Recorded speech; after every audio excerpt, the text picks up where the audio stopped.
time for another powerhouse message from that man, that one, our speaker today. Senior Minister, Center for Spiritual Living, Greater Baltimore, Reverend Dr. Raymont Anderson, has frequently been referred to as a Renaissance man. One look at his resume and the reason becomes clear. As a lifelong learner with a passion for self-development, personal transformation, transmutation, and self-awakening, he lives his bliss as a teacher, mentor, speaker, minister, and so much more. His mission is to live, move, and be an active, which is an acronym. Active, compassionate, transparent, inspired, vibrant, and empowered member of society who serves to educate, elucidate, emancipate, awaken, and empower people and communities. Rev, come on and do it as you do it, when you do it, as you do it. Come on, do it now. Okay, so today's message will not be, okay, because he walked away. It was going to be a message from me, which was going to be short. Cause you're talking to craziness. Tracy, behave. Tracy, behave. Me, behave. Did you just see what you did? Good morning, everybody. I pray that all are well today, and that in this moment of simply being gathered as spiritual community, that we are feeling uplifted and feeling ready to do what Sue said, ready to fill that cup by first emptying it, but then ready to fill it up into overflow so that all of the goodness of creation may be filling into our life experiences. But keep in mind, in order to do that, we have to oftentimes start with a clean slate. This month, February, we are talking about there being one journey, yet there are many paths. Today specifically, a clean slate. Because we are not bound by precedent, but freed by principle, we are readily able to surrender form, to experience and embody spirit directly. Breathe, take that in. We enter into a mode of deconstruction where the all is ever present, and yet the ways in which we experience it are done in new, meaningful ways. Now, for me, what this is in essence saying is, first and foremost, the opportunity to always start over right where I am, to rededicate, now I'm doing what Tracy was doing, to rededicate myself, to rededicate myself to my re-education, mess with me, to my chosen path, right? We always get a chance to start over. We always get an opportunity to start anew. All roads lead to Rome, as it is said, or all roads lead to Mecca. And so at any time, I can realign, recalibrate, re-educate, rededicate, or renew my mind with truth. Pause. See, I'm blaming part of this on Sue. Sue said that she is feeling this laughter thing. Like there are times when I pray and she's like, I just felt like laughing. I felt so free. So today's laughter is courtesy of Sue Monahan. Ralph Waldo Emerson said, finish each day and be done with it. How many of us do this? Nope. And in essence, what he's saying, just with this first sentence, is let it go. Yeah. Not like what's her name in Frozen, though, but let it go. If there are stresses, worries, fears from yesterday, let it go. Start today anew. Address whatever is going on today with the consciousness of today, not the cling-ons and lingering-ons of yesterday. You have done what you could. Some blunders and absurdities, no doubt, crept in. Forget them as soon as you can. Tracy's laughing at me right now, I'm not sure why. Tomorrow is a new day, or today is a new day, because we can't live in tomorrow. We can only live in today. Today is a new day. So whatever blunders, It's a new dawn. It's a new whatever absurdities, whatever stresses and worries from yesterday, Come on. today is a new day. Today you are a new you. Let go of whatever happened yesterday. I don't know if anyone follows me on Facebook, but you'll notice, if you do, that yesterday I shared a post. Somebody asked me, have you forgiven your family? Have you forgiven your brothers? I'm like, yeah. Doesn't mean I want to be their friends. But yes, I let it go. I had the opportunity to start anew with my life and my direction, with carrying my parents' legacy, with doing what is mine to do. And that means not carrying the weight of stress and anxiety and codependency. And as Reverend Dr. Martin Luther King said, look, hate is too much for me or anyone to carry. I'm laying that down. Love is a much better option. That's my paraphrase. So, there are 24 hours in a day for you to do what?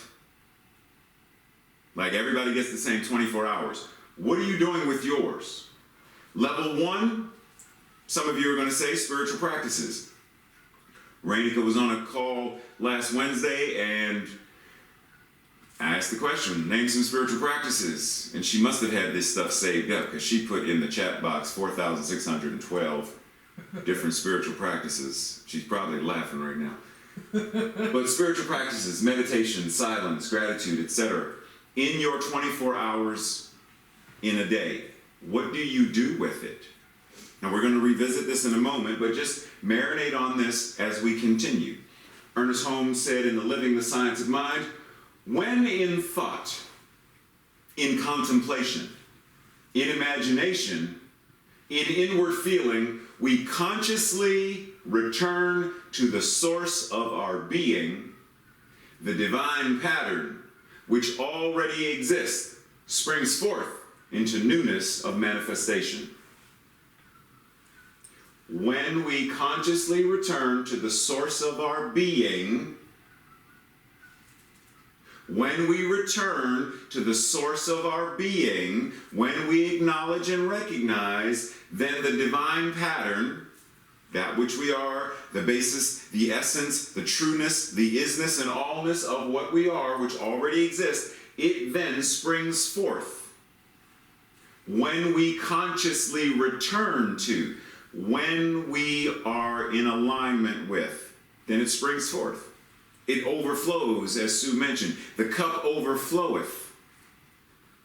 But when we are not consciously in contemplation, imagination, the feeling inwardly, we are not consciously aligned, then we are so busy worrying about how much stress and anxiety is filling the cup that we are unable to connect to the empty space, the fullness of our divinity.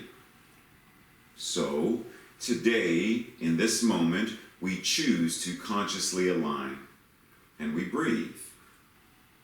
And we breathe partly because I'm getting ready to quiz you. Last week, I had a slide up where I asked you to tell me what all of these images had in common.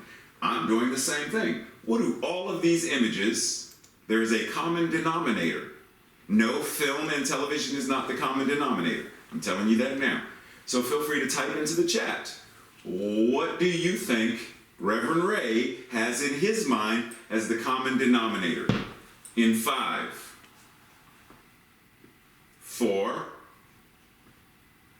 3, 2, 1. Nobody? Survivors. Survivors. That's a good answer. Anything else? That's not the answer I was going. Overcomers. Good answer. Also not where I was coming from, but They yes. are all heroes. There you go. Ding, ding, ding, ding, ding. Returning to the source, imagination, facing forward. Yeah, heroes. So all of these individuals represent and demonstrate the hero's journey. So remember the theme for the month. One journey, many paths. There is one journey that all are on. Every single creation, being, all are on the same journey. That journey being oneness. That journey being the unity of spirit, the unity of love, the unity of life. And yet that one journey shows up in the many paths, the many ways. It shows up as the Jedi and the Avenger. It shows up as Sealy. It shows up as Agent Starling. Like it shows up in, through, and as every one of us. Many, many, many paths. All roads lead to Rome. All roads lead to Mecca. All paths lead to God. Whether we recognize that or not, because God is all there is, so clearly they all lead to God. Question is, are they leading to God in a way that is conscious, that is aligned, that is purposeful and active in our lives? You follow what I'm saying? Because you can be on a road going somewhere and have no idea what the name of the road is or where the road leads, but you're on a road. We are all living a life. We may not know the name of it or the purpose of it or the destinations of it. We may not know any of that. But when we do know, I'm on this road, I'm living this life, this is my call, my mission, my vision, my purpose, my reason for being. This is what I am in expression. Then life changes for us. Then we step into a completely new level of being. Joseph Campbell said, for those who don't know who Joseph Campbell is, I suggest you like look him up for real. But he wrote in The Hero's Journey, mythology opens the world so that it becomes transparent to something that is beyond speech, beyond words. In short, what we call transcendence. Mythology is to relate found truth to the living of a life. So transcend or transcendence is what? Transcend, to be or go beyond the range or limits of something. To surpass, transcendent, beyond or above the range of normal or merely physical human experience. Existing, as in of God, existing apart from and not subject to the limitations of the material universe. So transcendence, the hero's journey, gives us the opportunity to transcend those stressors, the worries, the fears, the lack, the scarcity. We get the opportunity to transcend whatever the perceived obstacle is, whether it is an actual, lowercase r real, lowercase f factual, obstacle. It is nonetheless an experience. Right now, Tracy is experiencing an obstacle in that she has pain in her mouth because of the tooth being pulled, and etc. Is that not real? No, it is real. It's not capital R real, but it is her truth in this moment, lowercase t truth. It is a fact, lowercase f fact. It is an experience.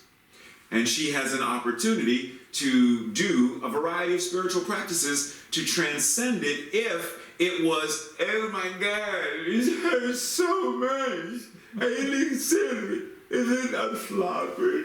I'm just in pain. I just can't eat. Like if that's where she was, and she's laughing right now. If that's where she was, then she would be so focused on the obstacle, the pain, that she's unable to transcend it because she's making it the is all and be all. Now, and I'm not saying that if we are in such pain where it's so excruciating that like I can't think of anything else, I'm not saying that that's not actual lived experience as well. What I'm saying is when we make that pain all that is, then we are focused more on it than on our truth. Because it is possible to feel that pain and know the truth of your being. It is possible to feel great grief, to mourn, to be sad, and have your cup overflowing with joy and peace. Both and, not either or. The full experience of the hero's journey is a both and experience.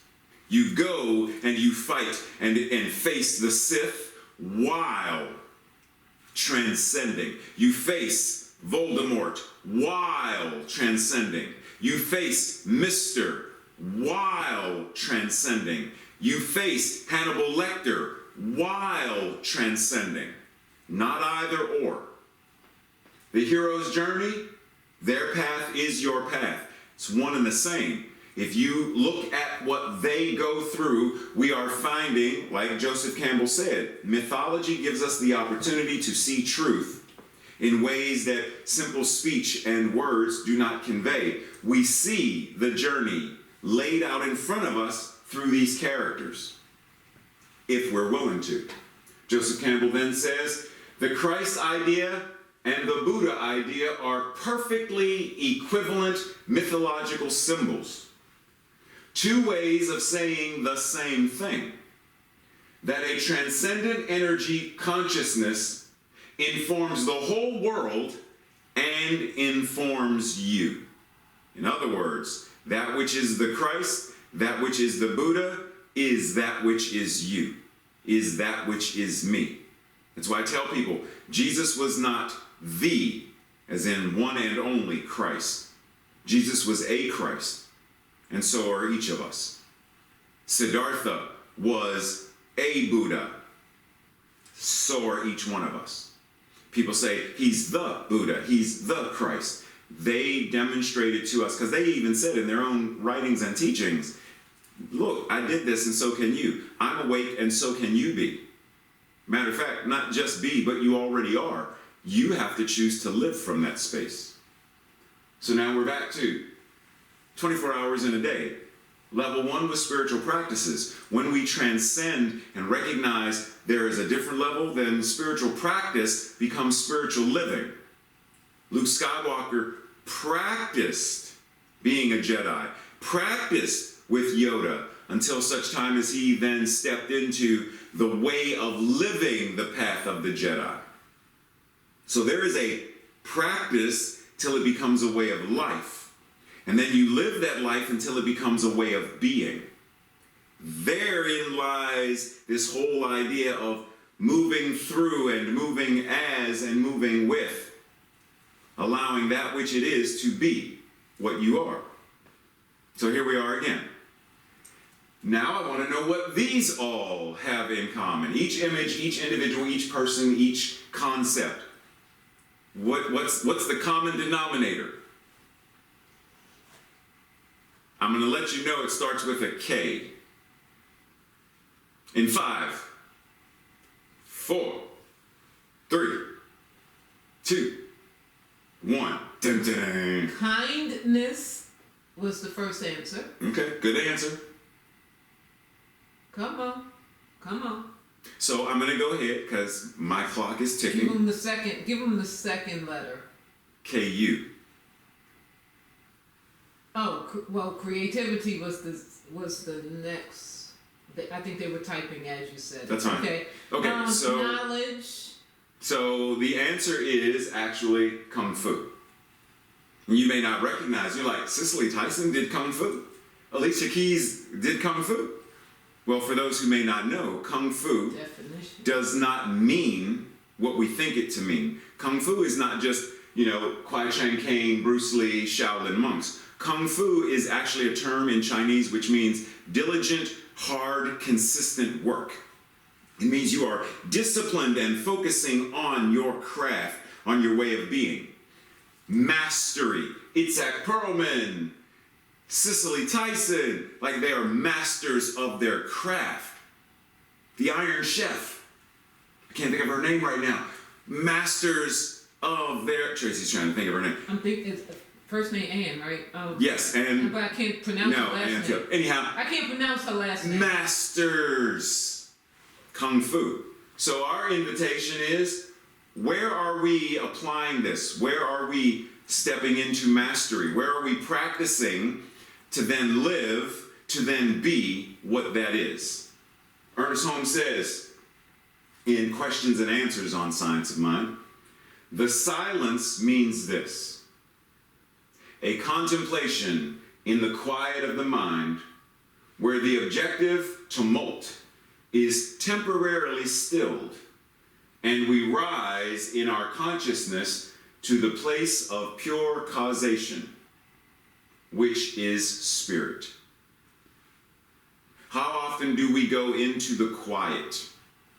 And quiet doesn't necessarily mean there's no noise, there's no extreme, because you can be in a very crowded subway, a very crowded New York street, a very crowded area, and yet be still, be present, be in that state of being, state of consciousness, where whatever the tumult, whatever the experience, whatever the opportunity, the obstacle, the challenge, whatever that is, it is in that moment quieted. It is made still.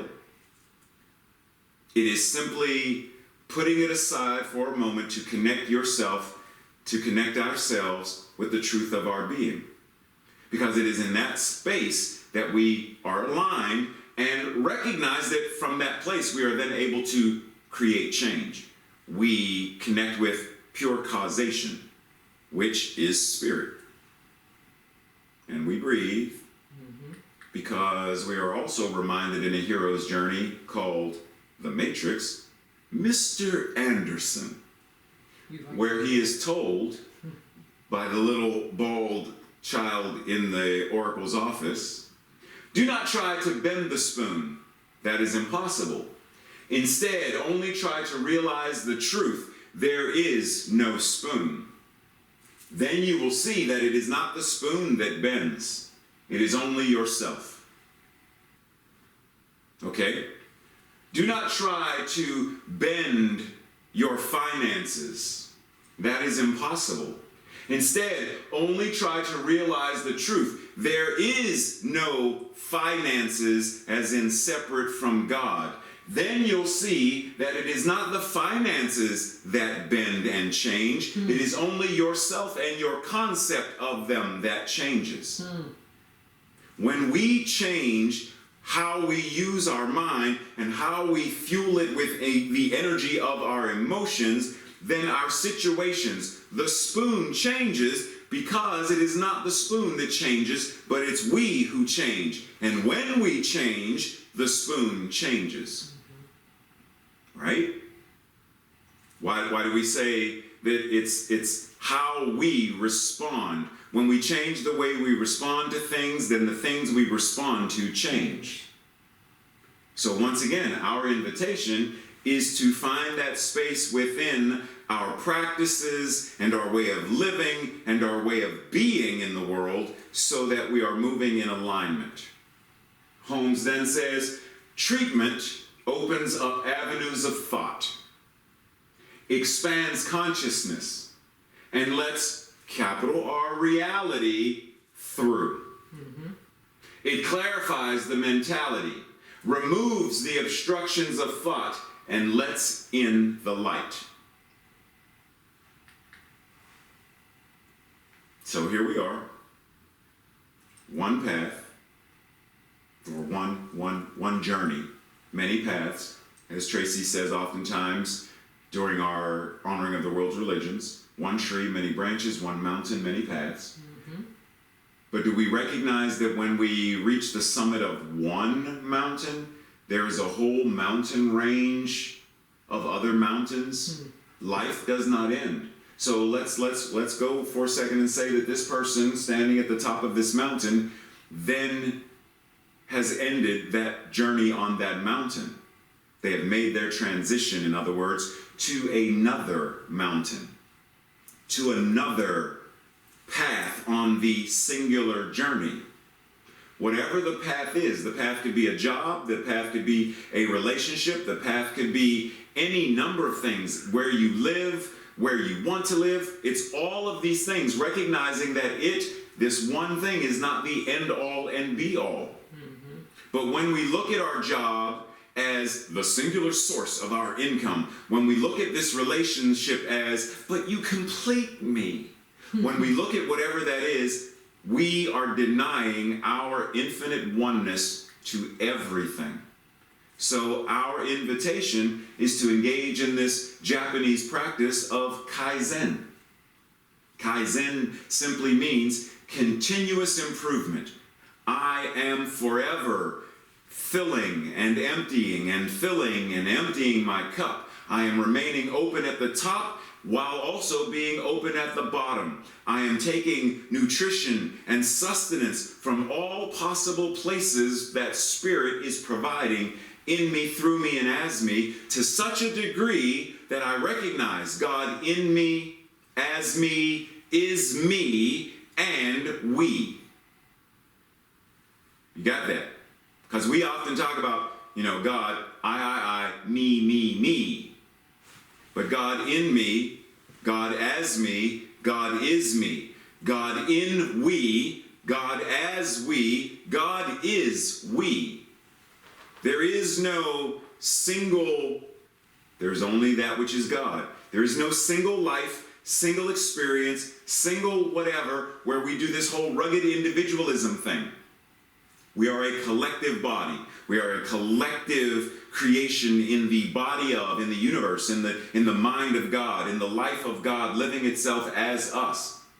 And if God, Source, Spirit, is ever expanding consciousness, then what it is ever expanding life. Continuous improvement. And this improvement, because God can't improve itself. God has no reason to improve. But in this, what this means is, in this incarnation on the hero's journey, this continuous improvement is our continuous transcending of the obstacles, the conditions, the precedent. So, continuous improvement in a lived experience is transcending racism, transcending sexism, transcending conspiracy theories, transcending lack and scarcity, transcending No Child Left Behind as simply a policy statement, but we transcend it so it's no longer a policy statement, it's simply what is. Because see, we say it right now, no child left behind, because we know that there are children who are being left behind. But when we continuously improve and transcend it, then there is no more need to say it, because we know it is what is. But we must do the work. Adyashanti says, enlightenment is a destructive process. It has nothing to do with becoming better or being happier. Enlightenment is the crumbling away of untruth. It is seeing through the facade of pretense. It is the complete eradication of everything we imagined to be true. We imagined lack and scarcity to be true. Enlightenment reminds us of our oneness with Source. Enlightenment is the chipping away of the unessential. As Bruce Lee said, it is not daily increase, but daily decrease, the hacking away of that which is unessential. Michelangelo said, the sculpture is already complete within the marble block. Before I start my work, I already see it there. I just have to chisel away that which is the unnecessary, superfluous material to set the inner sculpture free. That which we are is already whole, perfect, and complete. But we take on certain ideas, concepts, untruths about ourselves. And so we chip away, we remove it. Anything that is not essential, we release it and replace it with only that which is the essential. We only let that which is our true self shine forth. Our practice this week, Meister Eckhart said, be willing to be a beginner every single morning. What are you willing to begin anew today? What does your new day, new clean slate mean for you? What would your life be if you released X, Y, and Z? If you started the day without that, what would your life look like? What would your day look like? Reverend Dr. Martin Luther King Jr. said, faith is taking the first step, even when you don't see the whole staircase. What does that mean to you as a practice? Where are you being invited to be more faith-filled? And yes, have a conversation. Yes, again, yes. One reason, because Tracy doesn't like it. Have a conversation about any of today's ideas and what they look like in your life. Spiritual practices, spiritual living, starting new each day, a clean slate. Eliminating the unessential, Kaizen. You as the hero of your journey. Anything or everything from today, smile, because I want you to have fun with it. Don't make it about work.